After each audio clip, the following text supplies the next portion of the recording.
అనంతపురం జిల్లా కళ్యాణదుర్గం మండలం ఒంటిమిట్ట గ్రామంలో బాబు షూరిటీ మోసం గ్యారంటీ కార్యక్రమానికి ముఖ్య అతిథులుగా సమన్వయకర్త మాజీ ఎంపీ పిడి రంగయ్య, జిల్లా అధ్యక్షుడు అనంత వెంకట్రామరెడ్డి, ఎమ్మెల్సీ మంగమ్మ, జిల్లా పరిషత్ చైర్మన్ గిరిజమ్మ, జిల్లా అబ్జర్వర్ నరేష్ కుమార్ రెడ్డి, సీనియర్ నాయకులు ఉమామహేశ్వర నాయుడు ముఖ్య అతిథులుగా పాల్గొని టీడీపీ ప్రభుత్వంపై తీవ్ర స్థాయిలో విరుచుకుపడ్డారు. ప్రజలను మభ్యపెట్టి అమలు కాని మేనిఫెస్టో రూపొందించి దాన్ని చిత్తు కాగితంలా చూస్తూ ప్రజలకు ఇచ్చిన హామీలను మరిచి కూటమి ప్రభుత్వం అధికార దుర్వినియోగానికి పాల్పడుతుందంటూ విమర్శలు చేశారు. రాబో రోజుల్లో టీడీపీ చేస్తున్న అవినీతి అక్రమాలను గొంతెత్తి నిలదీసేందుకు ప్రజలు ముందుకు వస్తారన్నారు. అక్రమ కేసులకు ఎవరు కూడా భయపడరని టీడీపీ ప్రభుత్వాన్ని హెచ్చరించారు.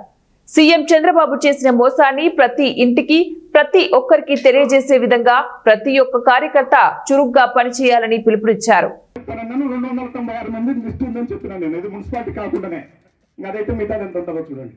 అందువల్ల మీరు గుర్తుపెట్టుకోండి, ఏదో పాపం పేదలు కష్టపడి వచ్చింటారు, మీరే చెప్పారు వాళ్ళకి మంచి కిక్ ఇవ్వాలని ఇవ్వండి, కానీ మీరు సంపాదించండి దరిద్రం, మీరు వాళ్ళ మీద సంపాదించి అంతేమైనా యాక్సిడెంట్లు పెరుగుతున్నాయి పోతూ ఉంటే ఇవన్నీ చూసుకోండి.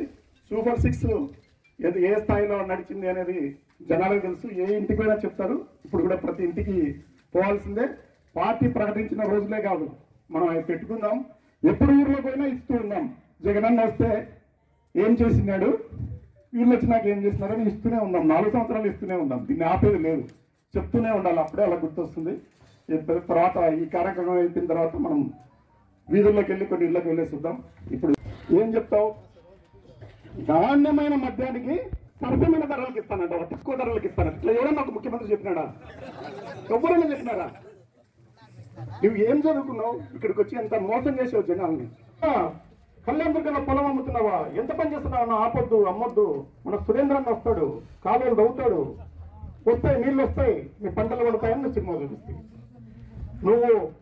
నేను ఎందుకు మాట్లాడుతున్నానంటే, నువ్వు మా కాంట్రాక్టర్ కాకపోయి ఉంటే నేను మాట్లాడిండేవాడిని కాదు. నువ్వు మా బొంచుకాడు కాకపోయినా కానీ కూడా మాట్లాడిండేవాడిని కాదు. ఎందుకంటే నీ పొలాలు ఇక్కడే ఉన్నాయి, ఇక్కడే పుట్టి పెరిగినావు. నువ్వు మా ఎమ్మెల్యే కాకపోయినా నేను మాట్లాడిండేవాడిని కాదు. నువ్వే వాళ్ళు కూడా మనం ఎందుకు ఓటేసామని బాధపడే పరిస్థితి ఈ రోజు ఆంధ్రప్రదేశ్ రాష్ట్రంలో నెలకొంటా ఉంది. ఈరోజు ఈ రాష్ట్రంలో అభివృద్ధి లేదు, రాజ్యాంగం, భారత రాజ్యాంగం అసలు నడవట్లేదు, రెడ్ బుక్ రాజ్యాంగం మాత్రమే ఈ రాష్ట్రంలో నడుస్తుందనే సందర్భంగా తెలియజేస్తున్నా. ఇటువంటి మోసాలు చేసి అధికారంలోకి వచ్చినటువంటి వాళ్లను, రాష్ట్ర సంపదను జగన్మోహన్ రెడ్డి గారు మన ఇళ్లకు పంచితే రాష్ట్ర సంపదను కూటమి పెద్దలు కొల్లగొడుతున్నటువంటి సందర్భంలో మన నాయకులు, వైఎస్ఆర్ కాంగ్రెస్ పార్టీ నాయకులు జగన్మోహన్ రెడ్డి గారి ఆదేశాలతో ప్రశ్నిస్తా ఉంటే వాళ్ళందరినీ తప్పుడు కేసులు పెట్టి జైలులోకి వేసే కార్యక్రమం మాత్రమే ప్రభుత్వం చేస్తుందని సందర్భంగా మరోసారి గుర్తు చేస్తున్నా. ఎటువంటి దొంగ కేసులు పెట్టినా భారత రాజ్యాంగాన్ని నమ్ముకొని, జగన్మోహన్ రెడ్డి గారి నాయకత్వాన్ని నమ్ముకొని ఖచ్చితంగా ఈ కేసుల్లో అందరికీ బెయిల్ వస్తాయి. ఖచ్చితంగా ప్రజల తరపున వైఎస్ఆర్ కాంగ్రెస్ పార్టీ పోరాడుతుంది అనేది మనం ప్రజలందరికీ తెలియజెప్పాల్సిన అవసరం ఉందనే సందర్భంగా తెలియజేస్తున్నా. జగన్మోహన్ రెడ్డి గారికి ఓటేసింటే మనకేం లాభం కలిగింది, కూటమి ప్రభుత్వానికి ఏ ఓటేసింటే ఏమి నష్టం కలిగింది అనేది రచ్చబండల్లో, బస్సుల్లో, టీ స్టార్ల దగ్గర, ప్రతి ఒక్క దగ్గర ఈ రాష్ట్రంలో అధికారంలో వారే ఉన్నారు, కేంద్రంలో కూడా వారే కూడా అధికారంలో ఉన్నారు ఎన్డీఏ పేరుతో. కాబట్టి ప్రతి హామీని కూడా అమలు పరచాలని చెప్పేసి సదుద్దేశంతోనే వైఎస్ఆర్ కాంగ్రెస్ పార్టీ కార్యకర్తలుగా, ఒక ప్రతిపక్ష పార్టీగా మన అందరూ కూడా ఒక బాధ్యత కూడా ఉంది. ఈరోజు అధికారంలోకి వచ్చిన వారు అనేకమైన హామీలు, అభివృద్ధి కావచ్చు, సంక్షేమం కావచ్చు. అభివృద్ధి అనేది కూడా జగన్మోహన్ రెడ్డి గారి నాయకత్వంలో ఉన్నప్పుడు 5 సంవత్సరాలు ఈ రాష్ట్రంలో అనేది కూడా అభివృద్ధి కార్యక్రమమే జరగలేదు, విధ్వంసం మాత్రమే జరిగింది.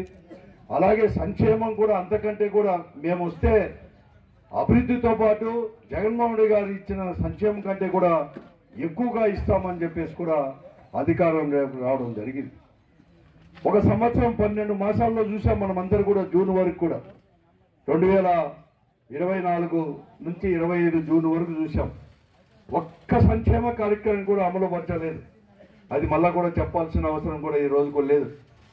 వారు ఇచ్చిన హామీలు, సంక్షేమ కార్యక్రమాలు 1 సంవత్సరం కాలం పాటు అంటే సూపర్ 6 హామీలే అమలు పరిస్తే దాదాపుగా 85,000 కోట్ల రూపాయలు ప్రతి సంవత్సరం కూడా అందులోనే అన్ని సంక్షేమ పథకాలు వైఎస్ఆర్ ఆసరా, వైఎస్ఆర్ విద్యా దీవెన, వసతి దీవెన, అలాగే చిన్న చిన్న వ్యాపారాలు చేసుకునే వాళ్లకు జగనన్న తోడుగా ఉంటూ, అలాగే మహిళలకు వైఎస్ఆర్ ఆసరా ద్వారా కూడా జగనన్న ఎంత అండగా నిలిచి నేరుగా కూడా వాళ్ళ ఇంటికే జమ చేస్తూ వాళ్ళ అకౌంట్లలోకే డబ్బులు జమ చేస్తూ మన జగనన్న ఒక ప్రజానాయకుడిగా కూడా పరిపాలన చేశారు. మరి ఈ రోజు చంద్రబాబు నాయుడు గారు ముఖ్యమంత్రిగా ఉన్నప్పుడు జగనన్న ఇచ్చిన పథకాల కంటే కూడా ఎక్కువగా ఇస్తూ కూడా సూపర్ 6 హామీలు అమలు